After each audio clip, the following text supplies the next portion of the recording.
चालाक लोमड़ी और कौवा। एक दिन एक कौवा दरख्त की शाख पर बैठा हुआ था। इसकी चोंच में रोटी का एक टुकड़ा था। वो बहुत खुश था और सोच रहा था कि इसका नाश्ता कितना मजेदार होगा।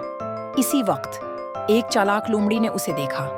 लोमड़ी भूखी थी और उसने सोचा कि किस तरह कुएं की रोटी हासिल की जाए। लोमड़ी दरख्त के नीचे आई और कुएं की तारीफ करते हुए बोली, वाह कौवा भाई, आप कितने खूबसूरत लग रहे हैं। आपके पर कितने चमकदार हैं। आप यकीनन सब परिंदों से ज्यादा खूबसूरत हैं।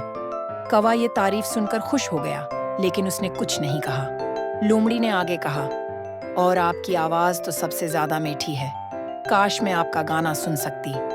कौवा लोमड़ी की चालाकी को समझ नहीं सका और खुशी में गाने के लिए काएं काएं करने लगा। जैसे ही उसने चोंच खोली, रोटी का टुकड़ा नीचे गिर गया। लोमड़ी ने फौरन रोटी उठाई और मुस्कुराते हुए कहा, शुक्रिया कौवा भाई, आज का नाश्ता तो बहुत मजेदार होगा। ये कहकर लोमड़ी वहां से चली गई और कौवा शर्मिंदगी से दरख्त पर बैठा रह गया। सबक: चालाक लोगों की चालों से बचना चाहिए और जरूरत से ज्यादा तारीफ पर फौरन यकीन नहीं करना चाहिए।